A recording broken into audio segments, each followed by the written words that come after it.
I'm really here to give an update on what's been transpiring as the county bikeway project. As you know, it is terminating.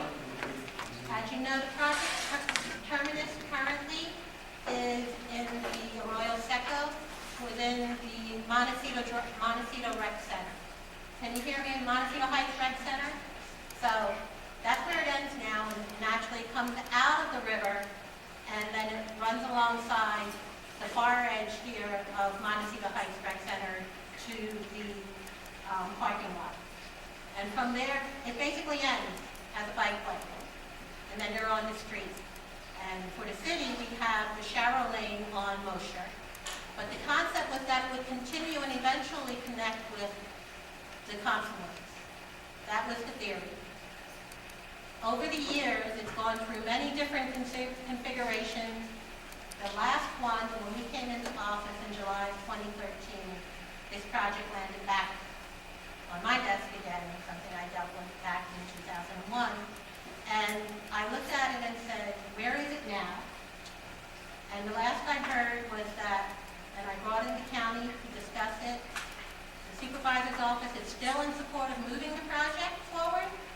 The last configuration that was conceptualized was to go from Avenue 26, so it would not connect from where it is now, but to go from Avenue 26 to the Confluence, to the Los Angeles, be able to connect that San Fernando Road and Riverside Drive Bridge to the Los Angeles River multi-use bikeway on the west side of the river.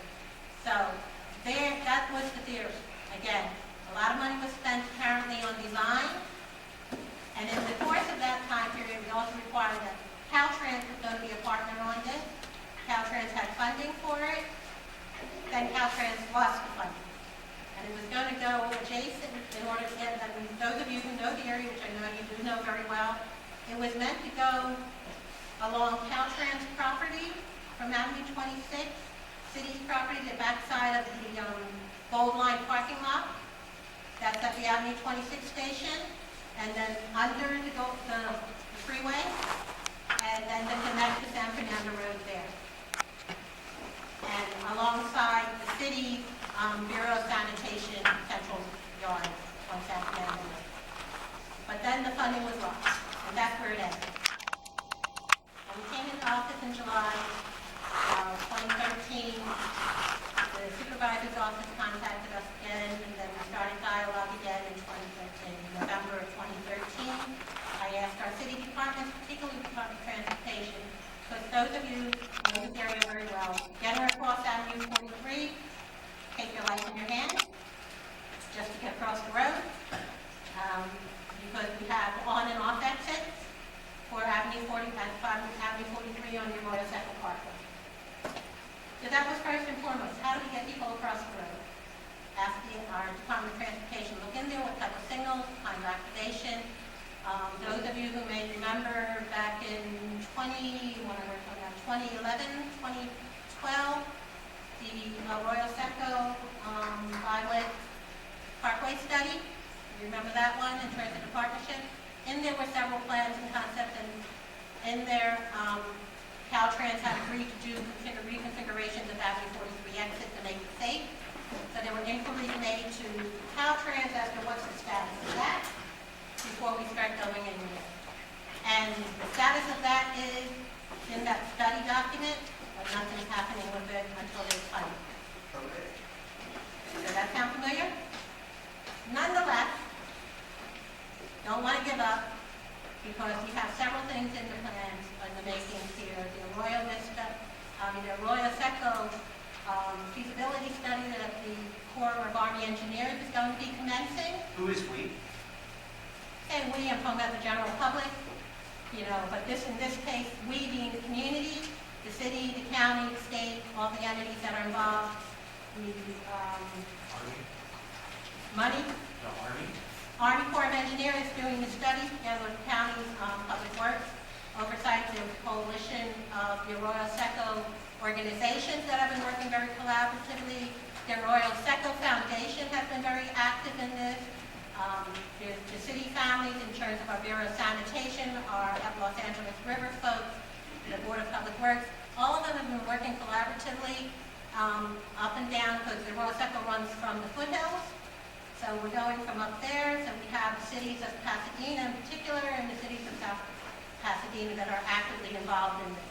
As they move forward, again, funding becomes the issue, and a lot of bureaucracy. So we just add all the levels of bureaucracy, because you have federal, you have state, you have county, you have quasi-jurisdictions, you have municipal jurisdictions. You said that they're soon to commence. Do you have an idea? No, I didn't say soon to commence. Or I wish I could say they were soon to commence. Oh, in terms of the feasibility study? Yes, right. Oh, okay. So you meant the bike way. No, feasibility study by the Army Corps. By the Army Corps of Engineering is back on track. Scott, correct me if I'm wrong, I'm thinking October. Last I heard, by the end of this year, they should have their initial project list. I'm still a little uncertain about that. We were getting mixed messages, but I would expect by the end of a year, we should have a better idea of what they're looking at. You can also find, and we have it on, my name is Scott Cher, I'm with the Arroyo Seco Foundation, and here locally as well. We have their documents to date on our website, arroyoseco.org.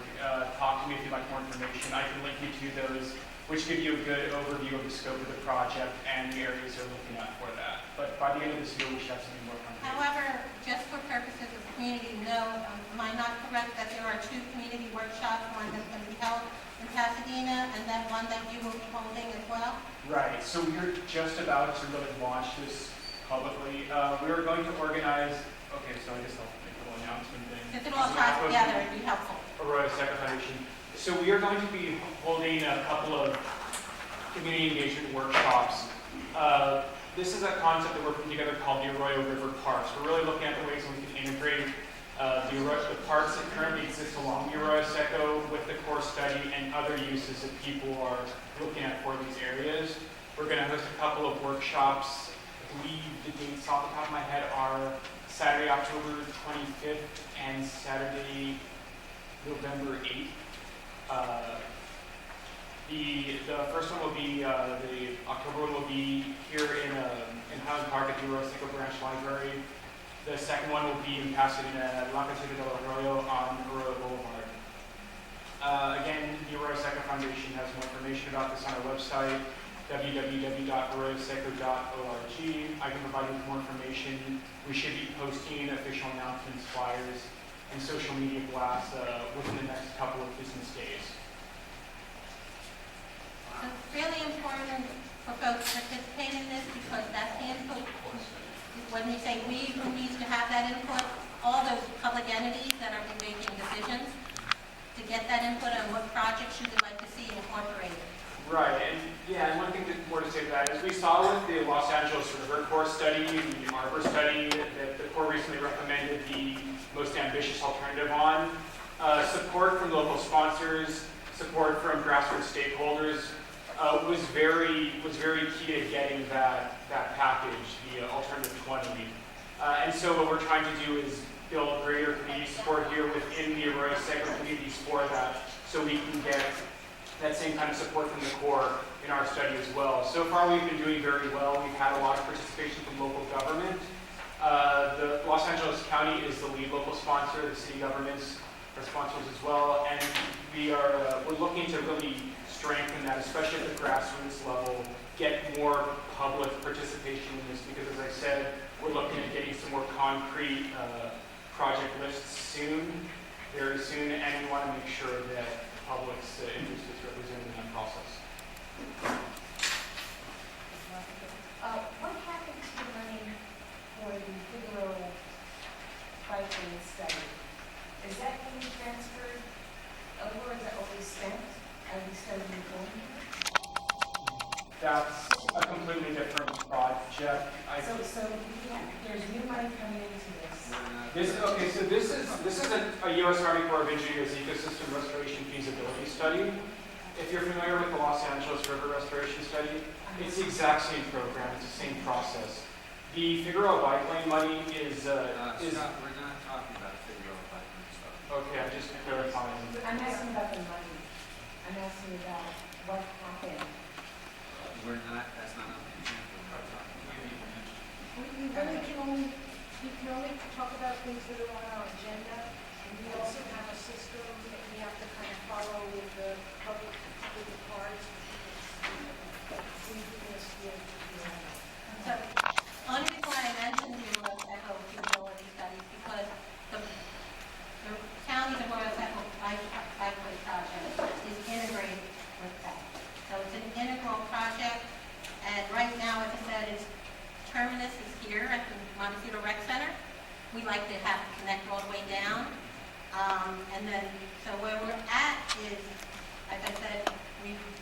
recommence dialogue again into the 12th or 14th year, whatever year we're at, on this project.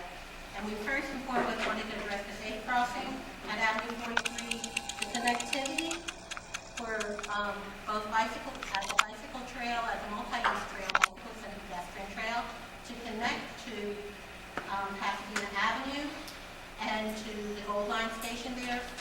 And then in the course of this, one of the things I've been focused on is trying to looking at the city's surplus properties within the city. And surprisingly, we have a significant number of surplus properties immediately adjacent to the Arroyo Seco. So it could be that connection.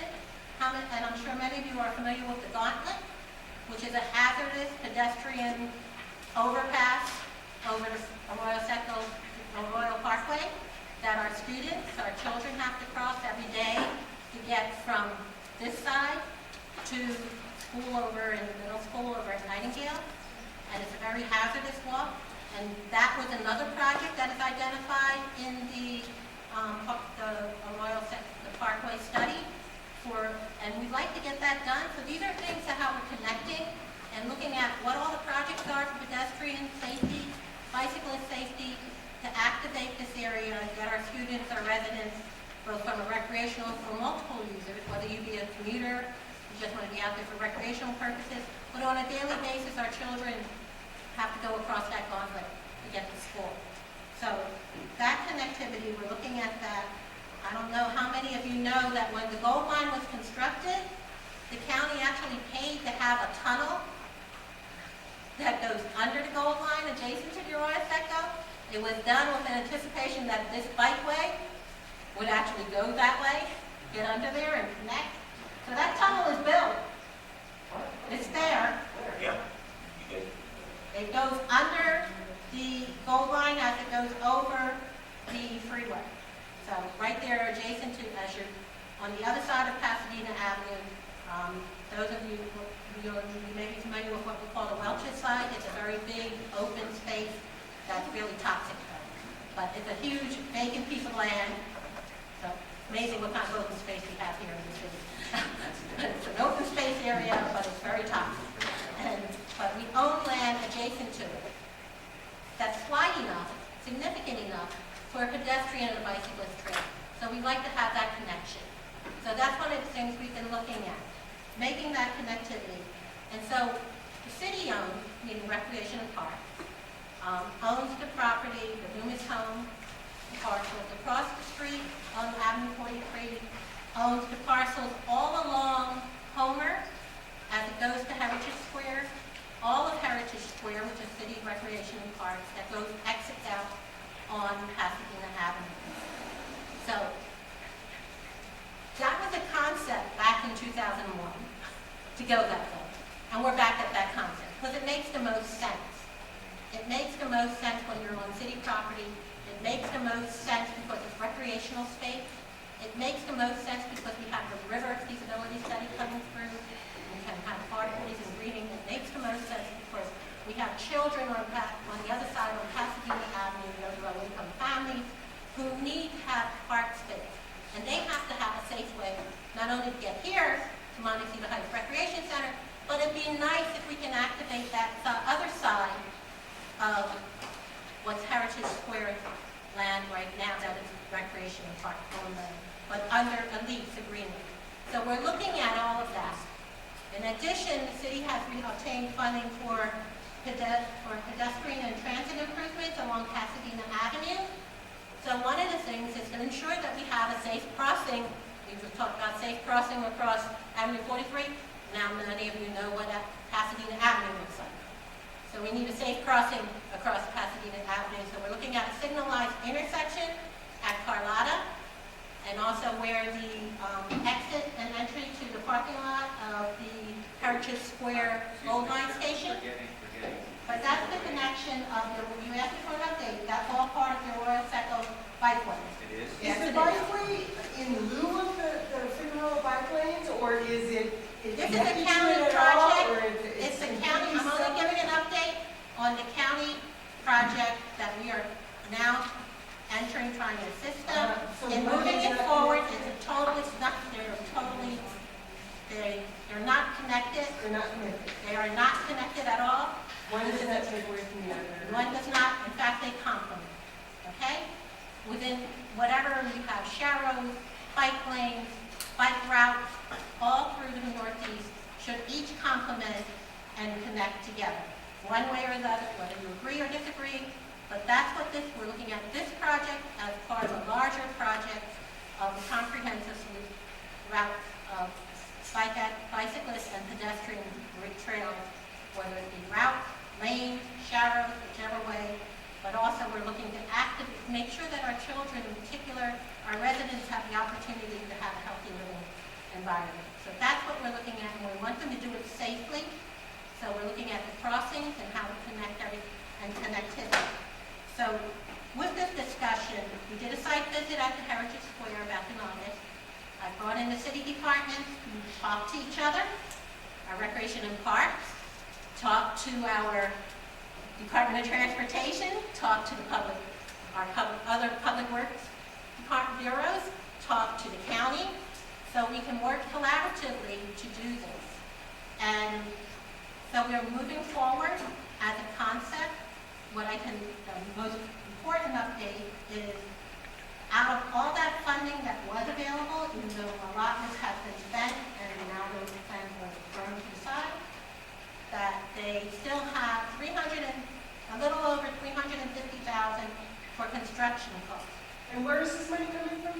These are county dollars. So as I said, I can't emphasize, it's a county project. And the city is only assisting, we're facilitating in terms of a route that will go across city land. So So what is the where we city can council go on office? city parcels to facilitate, we will do that. And we want to make sure, as I said, some of the issues concerned, the Heritage Square is a unique treasure within the Northeast Los Angeles community. It is to be preserved. And so it's how we go around, how do we connect, and we promote this treasure and get more folks to know it's there, but also recognize that we're not looking for a bikeway that goes through it. We're looking for a bikeway that connects to it and actually goes around it and then comes out on the other side. So we're looking at how to do that. Engineers are looking at that, what's the best way, and that will be a county project. So that's one of the reasons why we did the site visit. We're looking at obstacles, physical conditions, and how to move forward. And the way it's moving forward, because the county wants to keep this project alive, is that the supervisor is allocating an additional $300,000 for continued design and for the engineering work, preliminary and engineering work that needs to be done to keep the project alive, so that they can go after additional funding under the different sources that would be available to them. One being whatever comes as a project within the Arroyo Seco feasibility, there's a list of projects on the Arroyo Seco feasibility study, but also there's the ATP, there's also trails grants that they'll be looking at. So this is why we wanted to come, that's for an update, that's where it is, that's where we are right now. Okay, now, let's talk about the so-called alternate bike lanes